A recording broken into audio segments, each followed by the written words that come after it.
Hello बच्चों, तो चलिए इस प्रश्न को पढ़ते हैं। मान ज्ञात कीजिए समाकलन e की घात x साइन e की घात x dx। तो यहाँ पर देखो ये समाकलन दिया हुआ है और हमको इसका मान ज्ञात करना है।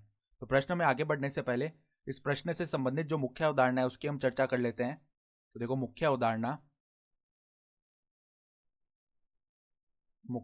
क्या है यहाँ पर।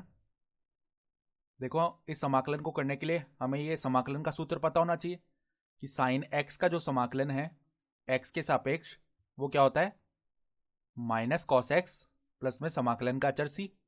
ये सूत्र हमें पता होना चाहिए। तो चलिए अब इस समाकलन को हम करते हैं।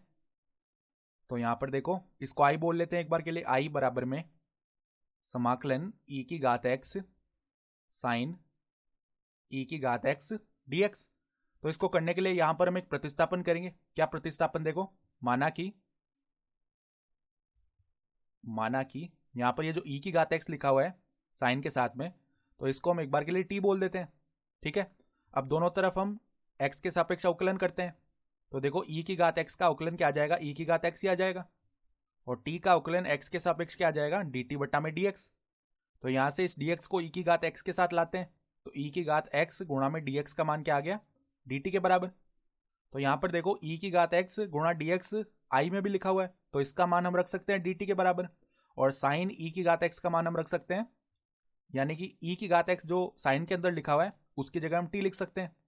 तो i का मान क्या आ जाएगा, i बराबर में साइन, इसके अंदर e की घात x लिखा हुआ है तो यहां पर t लिख देते हैं, और e की घात x dx ये जो गुणा में लिखा हुआ है इसकी जगह हम dt लिख सकते हैं।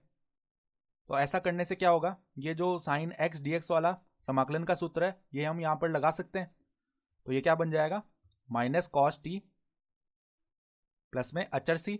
अब यहां पर लास्ट में हम क्या करते हैं, t का मान भी रख देते हैं। t हमने क्या माना था, t हमने माना था e की घात x के बराबर, तो माइनस कॉस e की घात x प्लस में c।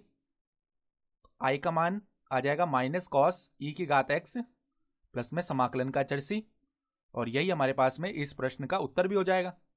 तो आशा करता हूं कि आपको यह प्रश्न समझ में आया होगा। धन्यवाद।